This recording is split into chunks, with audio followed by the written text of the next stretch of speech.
All right there, my friends, and welcome back. Steve here with eXp Realty. In this next quick video, we are going to break down liens and what they mean to you as a real property owner here in the state of Florida. So stick around for the next couple of minutes and we'll roll through that information together.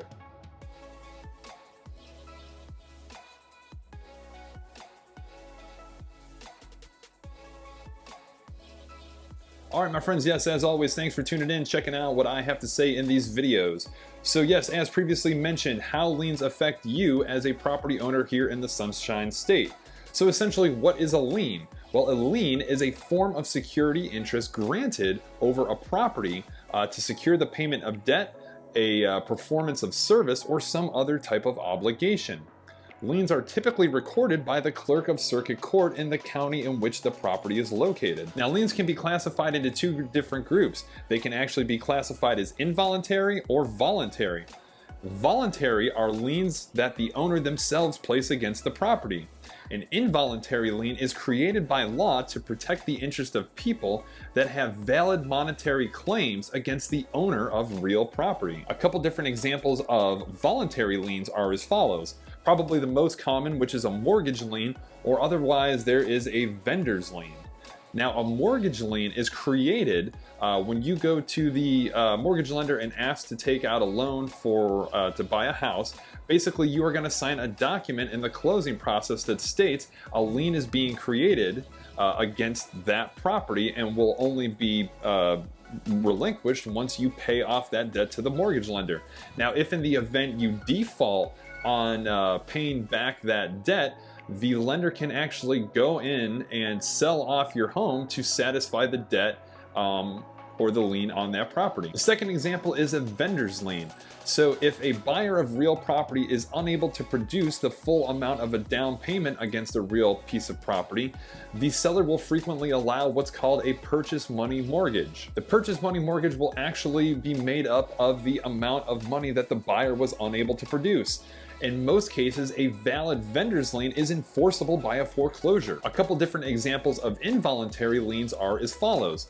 First, you have a judgment lien. If in the event you go to court and a judgment is placed upon an owner of real property, this lien will have to either be paid off in full or in some cases will actually expire throughout a certain passage of time. Second example is a federal tax lien. Now, here in the state of Florida, we don't have a state income tax, but we do have and pay a federal tax. Now, if in the event that you fall behind and become delinquent on your federal taxes, rest assured the government will place a lien on your property until those taxes are caught up with. Third example of an involuntary lien is a special assessment. Special assessment is sometimes a tax or a lien that is placed on property to help pay for public improvements to that property. This could be everything from paving of streets that were previously unpaved, the addition of street lights, the hookup of water and sewage utilities, and even the inclusion of sidewalks to a particular neighborhood. Now, some liens are actually attached to all property that are owned by a given individual, and this goes against everything that is currently owned as well as anything that is obtained in the future by that property owner, whereas some liens only attach to certain specific properties. So it's important to know that if you are having a lien placed against your property, to know exactly how it's going to affect you and the properties that you do own. When two or more liens are placed against a property, a priority of liens is created to determine the order in which those liens are going to be paid off. Liens are classified into two groups in a priority of liens situation.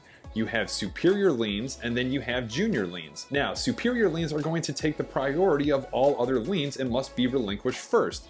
At that point, the junior liens can then go ahead and be paid off. It's extremely important to have this priority of liens because one lien cannot be paid off until its successors are paid off in full and released or satisfied. There is, however, a case where some liens can actually jump ahead and take priority over others. This is through a written agreement called a subordination agreement. Subordination agreement is important because through this written agreement agreed by all parties, it will allow these junior liens to go ahead and take priority over certain superior liens in the order of which multiple liens may be against a property. Well, there you go, my friends. That is a little bit of information regarding liens and how they affect us here in the state of Florida. If there's any specific questions you have on any of this information, drop a comment below. I'd love to give any further detail on any of this information covered. As always, thanks for tuning in and checking out the videos, and we'll catch you guys on the next.